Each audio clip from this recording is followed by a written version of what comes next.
Hey, what's up, guys? Hey, I'm back here to give you guys some more info on Busch Gardens during the pandemic this time. We just came back from the park, and I wanted to do this video while it's fresh on my mind. I wanted to do it live from the park, but we had a couple of little last minute things going on. I was trying to get my daughter on the cheetah run ride before they closed. They had a big storm was coming and shut the park down, so I was ripping and running trying to get my daughter situated. Y'all fathers, y'all can understand that. But I do have proof right here. I got me a Busch Gardens 2020 frame, just to let you know I was there in the flesh.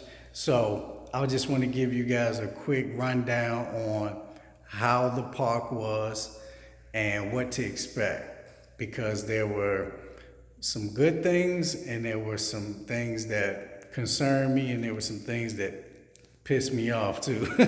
You know what I'm saying? So first of all, we got there right when they opened.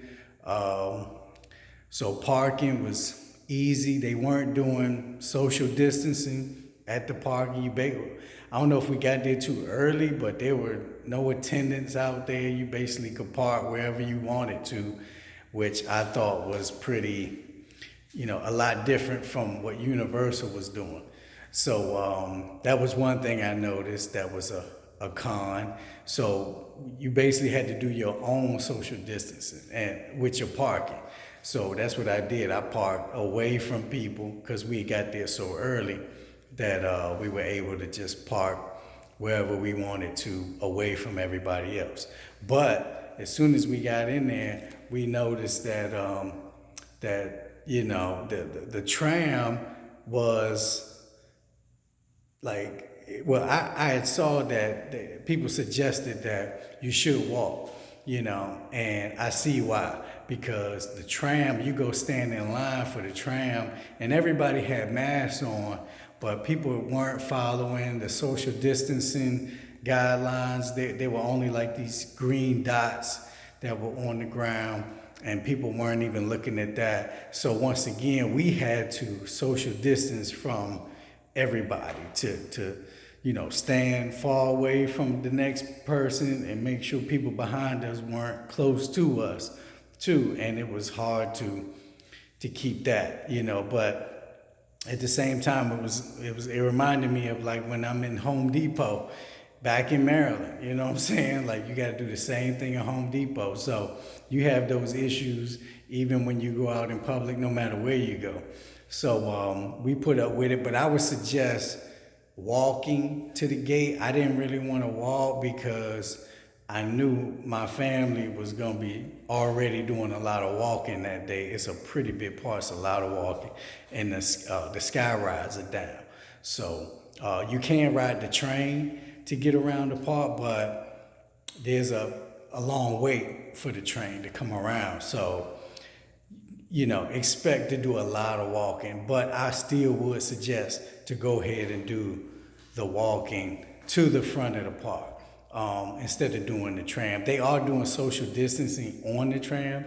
It's just the line getting on the tram wasn't regulated properly until you got like to the front. Once you got to the front, they had attendants that were putting people in certain places. But the line before that, and it wasn't even crowded yet, like that. So that's the first thing you got to expect. Then when you get off the tram, as soon as you get off, you're going to go through like the temperature check booth. It's like a tent setup. And it was pretty cool. I was pretty impressed with that because it wasn't individual temperature checks like at Universal. Because when you do individual temperature checks, you got to stand in line again, which causes more congestion, and you got to do social distancing and things. But this one, you didn't have to do that. They must have had some kind of scanner infrared scanner that just scanned people, everybody walking through the tent. So you just had to social distance, keep away from people walking into the tent, and they was sending people through. You just walking through, and then they were just scanning people. And I guess they stopped people if they saw like somebody hot coming through there, on the scanner or whatever. That was a pretty cool technology to see right there. And then when we went through the ticket booth, it was pretty standard, with the social distancing, and the checks the security checks were real smooth. We walked through. That's probably the fastest security I ever been through. They did check wifey's bag and hit her with the baton and everything with the little scanner or whatever, but it was real quick and easy. But the park is really narrow in a lot of places, and there were more people today than I expected. I thought coming on a Thursday, it wouldn't be as crowded as like a weekend. And it was more crowded than I thought it would be.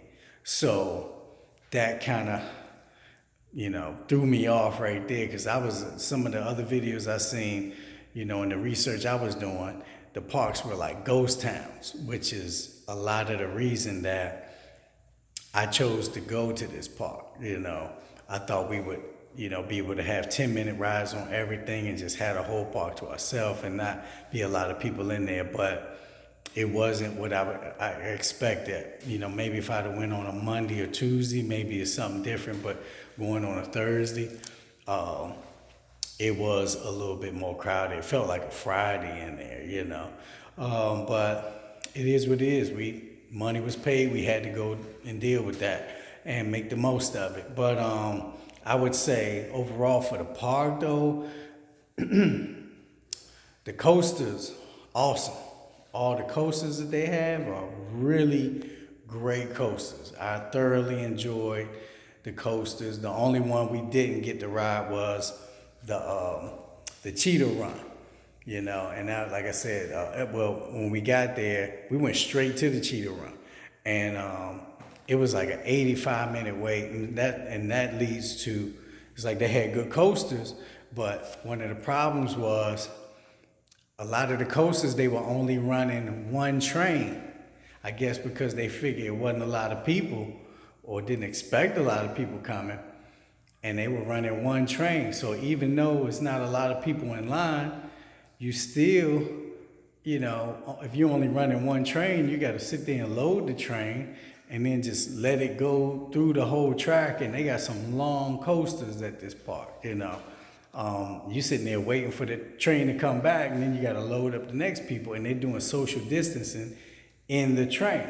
So it might be like 8 people on that train, and then you got to wait for them to go and come back around, and then they load 8 more people. So if you got 100 people in line, it don't look like a lot of people, and the line looks short, but it's going to take forever for you to actually get on it. So we actually stepped out of a couple of rides. I know Scorpion, we just skipped it because it was taking too long. And they were having some mechanical problems with a lot of I ain't gonna say a lot of the rides, but Falcon's Fury kept shutting down. I actually didn't even get to ride it because it shut down. I was the next crew to go and ride the Falcon's Fury. I built up the nerve. I was scared as hell, and built up the nerve to go ahead and do it with my man and get up there, and they shut it down on me. So actually, I caught a break. I got lucky because I really didn't want to do it, but I was going to do it for my man. I'm a coaster rider. I don't really be doing them drop rides and shit, especially Falcon's Fury where you're facing the ground, man. But I sucked it up and was going to do it for him, and they shut it. First of all, they took forever cleaning it, and then by the time they loaded the next people, something happened and it broke. So we wasted 30, 40 minutes on that right there. Now, that leads me to my next point.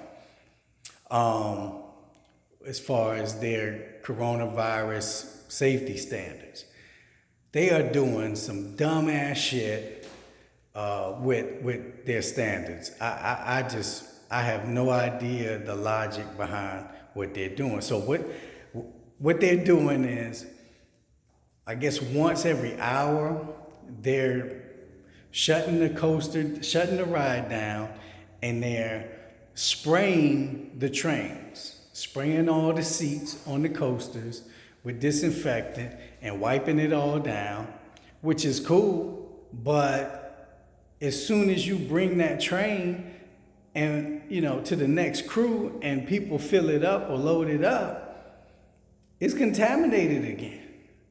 As soon as people touch the handles again, it's contaminated. And I saw a guy, he deserves credit because he was really wiping down every handle. Like he went through and wiped down the seats and wiped down every handle. And I was like, man, this dude's doing this, thoroughly. But I'm like, if he's not gonna do that every time somebody gets off the coaster, then what's the point of doing it one time an hour? I just didn't understand that, because as soon as people get on it and they touch those handles, that thing is contaminated again. And you're not going to wipe it down after them. You're not going to spray it down after them. And then the next people are going to get on it and they're going to touch the same handles that haven't been wiped down. So what's the point of cleaning it once an hour?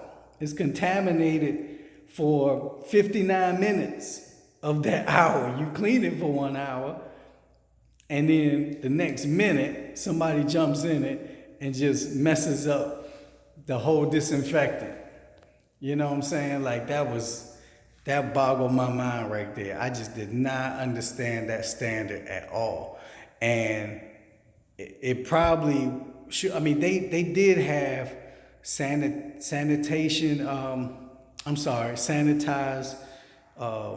a dispenser at some of the rides before you get on it, before you get to that last part of the line. But they weren't at every coaster, and there weren't people putting sanitizer in your hand to every single person before you got on it, and then have like a sanitized station after you get off of it, like they had at Universal. That was another big thing I noticed that was like way off from the standards of what we used to.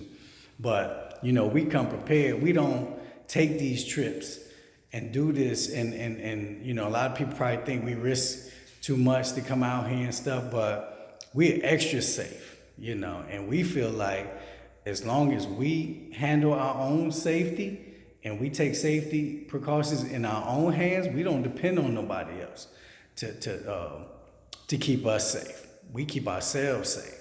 And you dealing with these same type of issues when you go to the grocery store. They don't wipe down those baskets. Every time you come use a basket, you got to wipe that basket down at the grocery store. You touching all that stuff at the grocery store. You know how many times somebody touched that cereal? You got to come home and wipe that cereal box down before you put that in your kitchen. You know what I'm saying? So our standards are higher than anybody. So whether we're in Florida, Virginia, or wherever amusement park, grocery store, Home Depot, we're extra safe. So we feel like we could go anywhere, because no matter where you go, you're going to have to go out and deal with some stuff.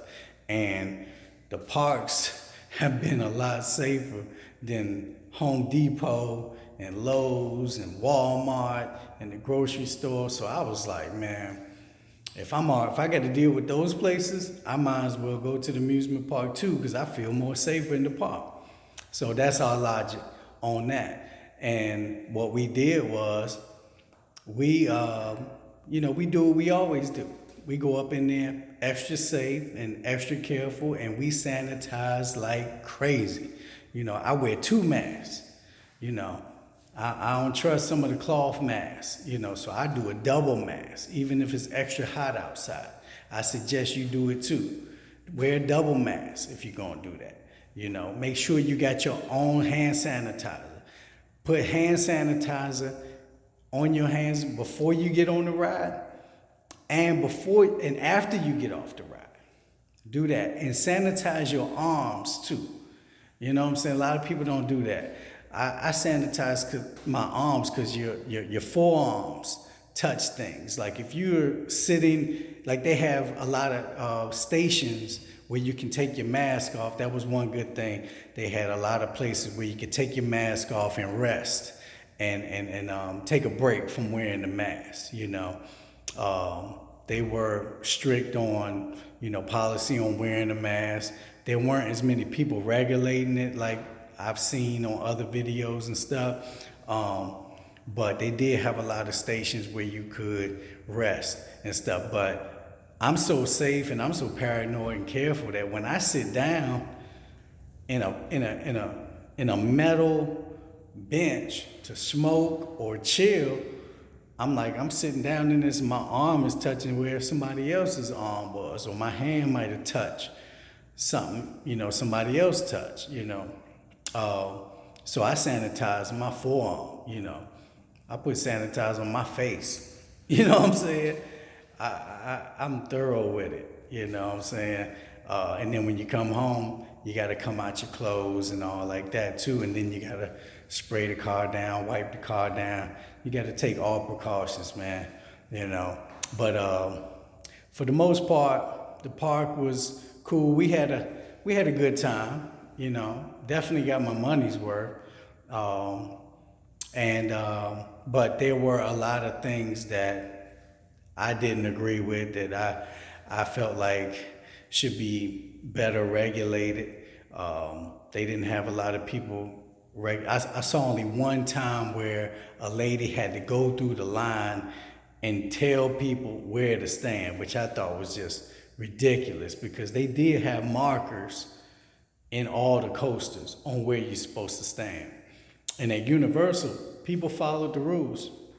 But I don't know what the hell was going on with Tampa, but they don't follow no damn directions up in there. I don't know what was going on. I'm like, if you can't follow a simple direction of social distance, and you can't, they got markers, tape markers there for you to stand at, and you can't follow that. It was ridiculous. It was pretty embarrassing too for those people. You know, lady had to go through the line and treat them like elementary students and put them where they needed to be.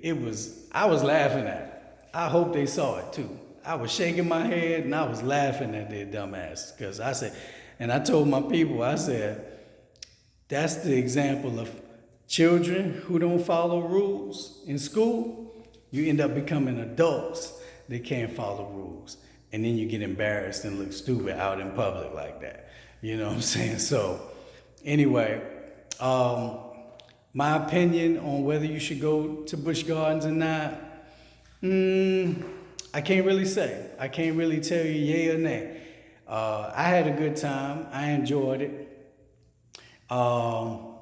If I could have done it differently, I would have got there 30 minutes earlier, so I could have rode a couple other rides. And I want to say I would have bought a Q pass, but I saved so much money coming here on the SeaWorld 2-day pass. I didn't want to buy the Q pass, the Flash pass, or whatever. That was one of the best things about coming now was, you know, you don't have to deal with as many people. As far as the lines, some rides were an hour long, and actually their best coasters were the shortest lines. You know, the Kumba and the Tigris were only 10-minute waits. I think 5-minute wait for the Tigris. We probably waited 10 minutes. We rode that twice back to back. You know, the Kumba was 10 minutes. The Shikra it said 20 minutes, but it was like 30. It broke down once or twice. They had to clean it, so that stuff prolongs it too. But for the most part, it was a typical day at a park. I was glad that we got saved, actually, that the other rides weren't an hour long. But they had hour-long waits for like stupid stuff, like the Scorpion, and the Montu was pretty quick, about 20 minutes. Even they were only running one train. So it's hit or miss, man. You know, there were no shows, so that kind of sucked. You know, I know my daughter would have loved to see some of those shows, those animal shows. The Animal Care Center was shut down. So that sucked. But we did see some cool animals. I'd never seen a lion that close in my life. I mean, to actually stand right beside a lion and only a fiberglass window, in between me and a lion. Like, you probably can't get that close to a lion in Africa. You know what I'm saying? So that was really cool. We saw a cheetah. Really, well, that was kind of far away. I saw an alligator like 3 feet from me, but he was sleeping so still. We thought it was a statue. We didn't even realize it was real. We saw flamingos, beautiful flamingos, and it was better than going to the zoo for me, because the zoo is a lot more secluded and further away. I seen a lot of animals that I've never seen that close in my life. So that was pretty cool. I know my daughter will remember those memories forever. So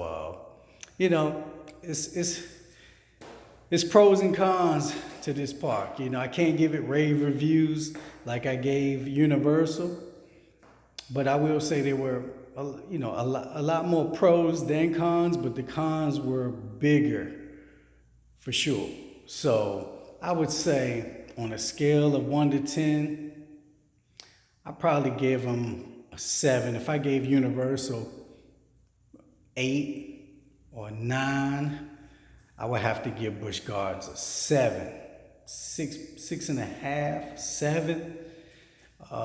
They get some brownie points because they got some badass coasters, and I really enjoyed that. But that's my review, guys. I tried to give it to you while it was fresh on my mind, tried to be as thorough as I could. I wish I could give you video of the actual footage of what I was seeing, but my GoPro wasn't working properly, and it was hot. It was hot, so I couldn't really do it like I wanted to. So I had to come and just do it like this, because I seen some videos, they haven't been updated yet. So I wanted to give y'all fresh, updated info on Busch Gardens. And today is July 30th. So that's what it's looking like up in there. And also, I'm going to SeaWorld tomorrow, which should be a lot more relaxing, hopefully not as hot, but I'm still gonna have my 2 masks on regardless. Hopefully it's a lot more air-conditioned places in there with the shows and stuff like that. And they only got like 3 or 4 coasters. So I'm gonna come back and do a video on SeaWorld too. Hopefully it'll be a lot better coronavirus safety standards and procedures going on there. And hopefully we'll have a good time with that. So I talk to you guys. Hope the information helps. Enjoy yourself. Be safe out there. And have a good trip. Peace.